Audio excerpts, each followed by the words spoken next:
Hello, Scorpio, Sun, Moon, Rising, and Venus signs. Kamusta po kayo? Sana po nasa mabuti kayong kalagayan. Welcome back po sa Star Tarot. And kung bago kayo rito, welcome na welcome din kayo. Thank you sa inyong support.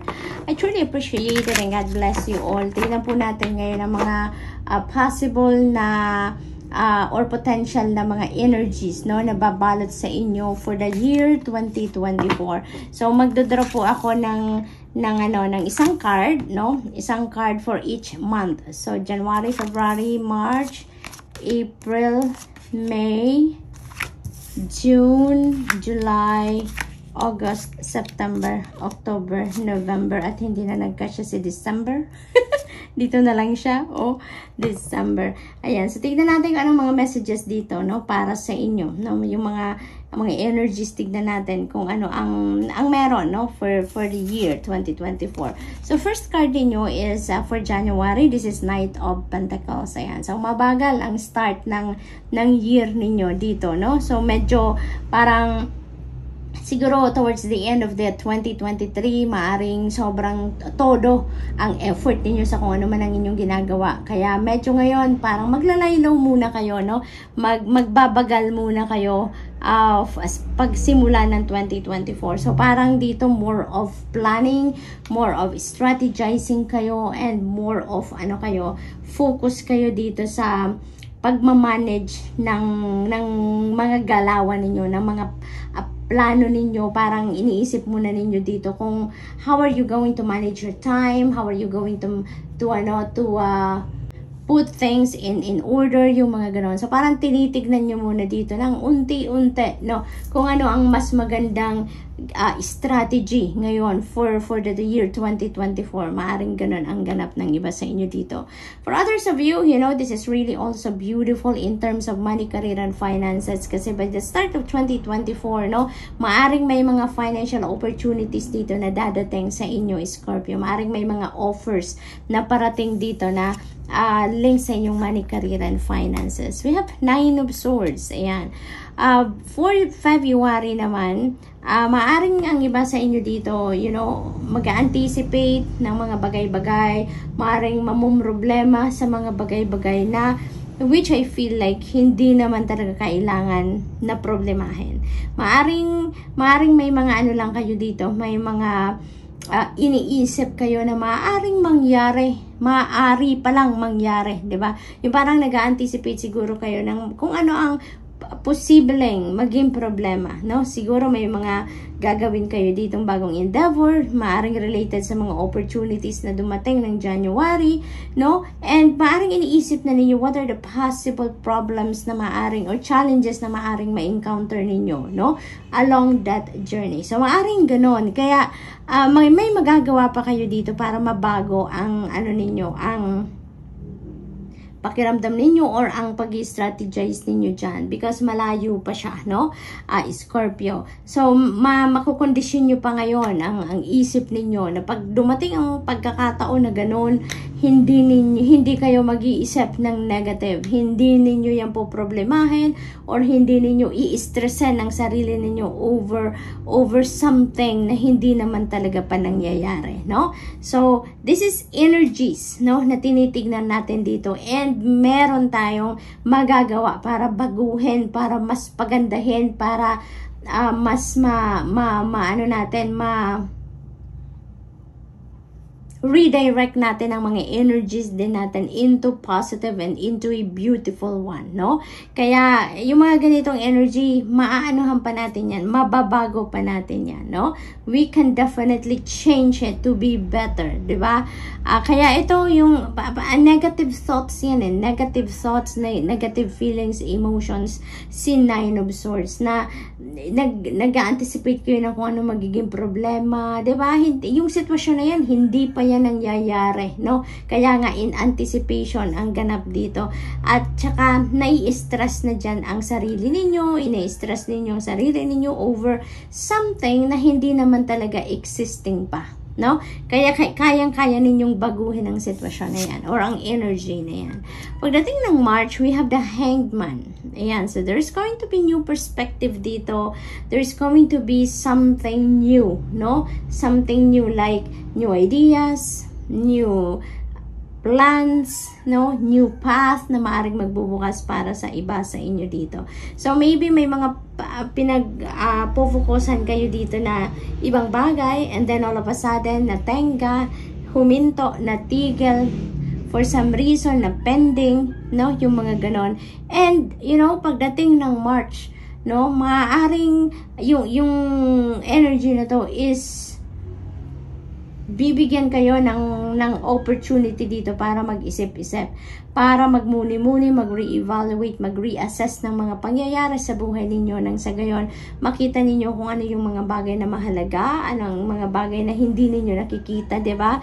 Dahil focused lang kayo sa ibang bagay, maaaring magkaroon kayo dito ng bagong ideas, new epiphanies, and a new perspective dito that is going to lead you towards a new path, no, na dapat pala doon talaga kayo, dapat pala yun ang pagkakaabalahan ninyo, yun pala ang mas makakabuti sa inyo. So there's going to be some kind of realization dito, no, and enlightenment para mabago ang iyong direction, no, na tinatahak, no, at hindi pala yung dati na ninyong ginagawa, hindi pala yon ang para sa iyo, hindi talaga yon ang mas makakabuti para sa iyo. So maaring may around dito ng divine detour, magbabago kayo dito ng path, no.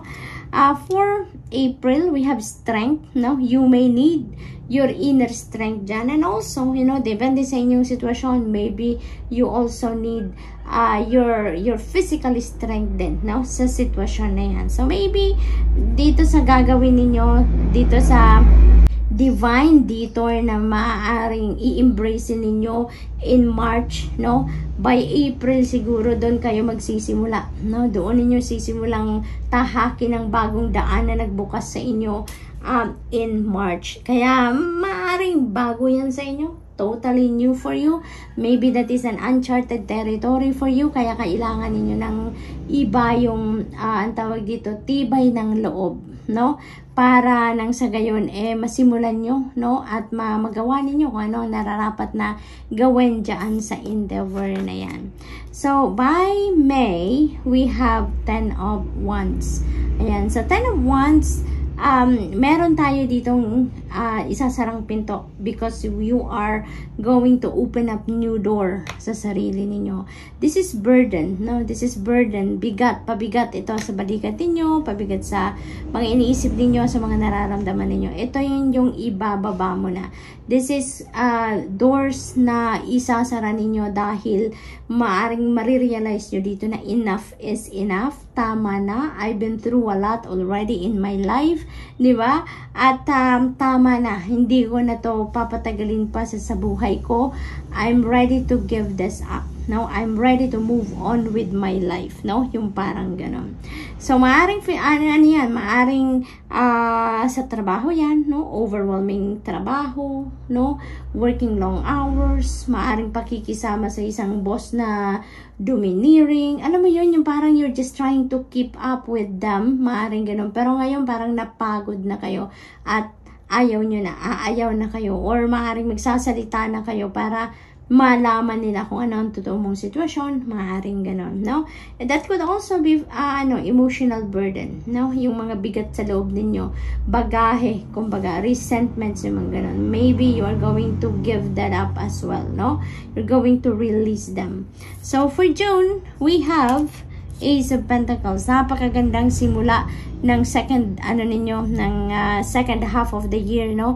Merong mga bagong financial opportunities na parating, financial blessings, no? Dito kayo magsisimulang baguhin ang inyong sitwasyon pangkaperahan. So, with these financial blessings na parating, you are given that opportunity to change the landscape of your finances na sa mabuti, no? Into yung parang pag-i-improve at pagiging stable, no? Parang dito kayo magsisimula maging stable kayo financially, no? So that's really beautiful. So in July, we have the Magician. Ayan, so magtutuloy-tuloy ang magandang sitwasyon dito sa inyo. Kasi ang na-pick up ko din dito, maybe you are going to to manifest something that you really want to manifest in your life. Maaring this is a dream come true para sa iyo. Maari din na meron ka ditong dream, goals, yung mga ganon. Kung ano man ang heart's desires ninyo, maaring merong mag-come to fruition around July, no?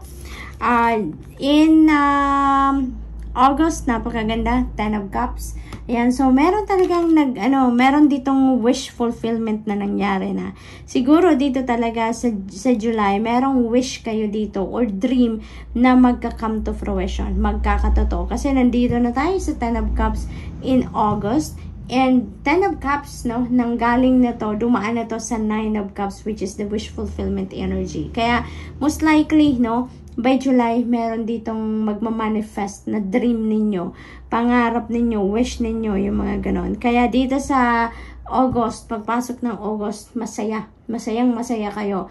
Kayo, merong contentment, merong satisfaction, happiness, joy, harmony, because this is also very beautiful in terms of family and relationships, no? Yung energy na to. Masayang pamilya, yun ang mararanasan ninyo by August. Pamilyang natupad ang mga pangarap, no? Maaring may mga family wishes kayo dito na nag-come to fruition, kaya sobrang saya ang mararamdaman ng bawat isa sa inyo, no? For September, we have Page of Swords. Ayan, so maraming balita ang parating na sa inyo by September. Maaring yung mga balitang yan ay about mga impormasyon na magbibigay sa inyo ng opportunity or pagkakataon na makapag-desisyon kayo. Kasi maaring may mga decision making kayong kinakaharap around this time, and yung nagpipigil lang para makapag-decision kayo agad is lack of information, lack of details. Kaya maaring nagre-research kayo dito, maaring nagtatanong-tanong kayo, maaring humingi din kayo dito ng tulong sa ibang tao to help you na makapag-gather kayo ng information na kailangan ninyo, and you are getting it, no? Makukuha ninyo, marireceive ninyo kung ano man ang impormasyon na kailangan ninyo, no? So for October, we have Judgment energy. So decision making, no? Decision making, importanteng decision making ang kinakaharap ninyo dito. This is a very important judgment call, Scorpio, no? In October. So, maaari talaga na makakapag-decision kayo dito dahil in September, makukuha nyo na yung kailangan ninyong mga impormasyon, detalye, facts, no? Nakuha ninyo dito at pag-iisipan pa ninyo yan. Maybe around September, you're still going to weigh things out dito, no? Titimbangin nyo pa ang mga bagay-bagay. Maybe scrutinize nyo pa talaga ng mas malalim ang inyong sitwasyon. And then come October, that is the time that you're going to make a decision, no? So, napakatalino ninyo, Scorpio. Napakagaling ninyo dito. Kasi, ang proseso ninyo, hindi kayo dito nagmamadali magdesisyon. You are not jumping into conclusion right away. Hindi kayo nagde-decision dito dahil meron na kayong kapiranggot na impormasyon, but you are digging deep, no, sa inyong sitwasyon nang sa gayon makapag-decision kayo ng tama, fair and sound, no? So that's really good.